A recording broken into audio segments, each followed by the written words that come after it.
At one visit, I actually brought like a little snack basket for the child and the family to share. I kind of found out from the child what the family liked to eat and snack on and stuff.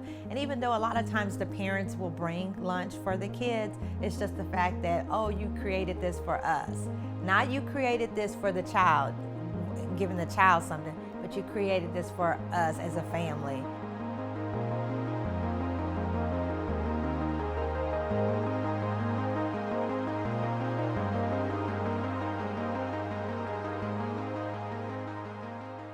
And I think that you have to kind of know their culture.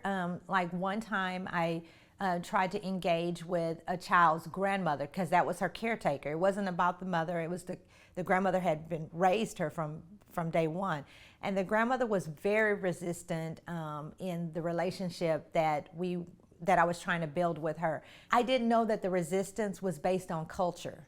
She was Jehovah's Witness and I was Christian. And so, you know, I was telling the child about, oh yeah, you know, we can get grandma this for Christmas, we can do this, build the, but I think it's important to kind of know a little bit of history behind the family so that when you are trying to build that relationship, you're not building it in the wrong way. So once I learned what grandma was about, then we started doing things differently. When she was at visits with grandma would actually say, hey, call your foster mom so I can talk to her on the phone. So that's how we built it. It didn't come out that way at first, but once I learned her culture and who she was and what she liked to do, then it started to form. I have to be very cautious because there are still some outside connections to the parents. So the girls completely understand that if they go there and the parents make their appearance, and really for me it's more so my daughter than it is my son-in-law, that the children have good boundaries built in to where they can move to a safe place or leave if that is necessary. I wrote notes to them every time we met to update them on what he was doing, and he was a newborn when he came to us, and so of course babies are changing so rapidly. There was a lot to update them on every week. And I think just a big thing that I always practiced with my daughter and with them was making sure that we were calling them mom and dad, making sure that we were referring to him as their son. When in the note I would put like, your little guy or your sweet baby is doing this. Just to always be reminding them, we see you as this, we want to honor that relationship that you have with him, and we're not trying to take anything away from you. And I think that really helped us build that relationship, just knowing that we both could have these roles in his life and we both could care for him, and it didn't have to take away from the other persons. We did note their birthday when we got the original packet with all of the information about our kids. So when that birthday came up, we wanted to celebrate them. And I think birthdays are just such a cool thing because you get to celebrate that someone exists and has dignity and value because they're here.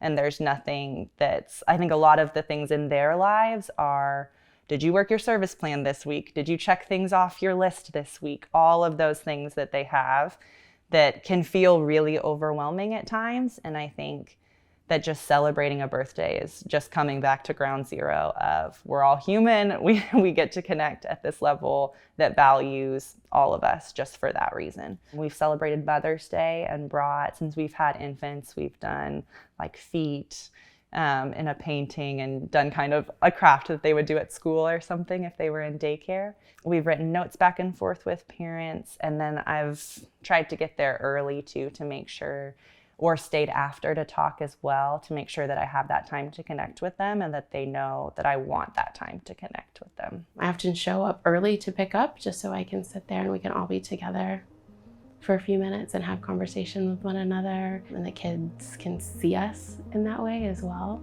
It's just to show as much curiosity about who they are and what they need and what they want is something that I think has been really helpful in building relationships. At visits, what can be helpful with engaging with parents, one is being on time. I think it's really important because if the parents are late, they lose that time. If a foster parent is late, they get to make it up. And so I mean, I think it is important to be respectful of their time, to make the process as fair as we can on our end. So being on time, being respectful. And we had a 2-year-old with us. So we would bring a diaper bag, we would bring snacks, we would bring toys if needed, depending on the space or visitation room. We would bring everything for them so that the parent didn't have to worry about bringing those things if she couldn't. And so that was really helpful, making sure that they had everything they needed for the visitation and not putting that pressure on mom, especially at the beginning. As our relationship evolved and the visits continued, mom felt comfortable enough asking us questions. And so we would encourage her what toys to bring, what snacks might be a good idea, diapers, diaper sizes, those types of things. So I think first, the basic needs of the kids, food, water, diapers, clothing, toys, those types of things were really helpful. That way the parents didn't have to worry about providing those, especially at the beginning of visitations.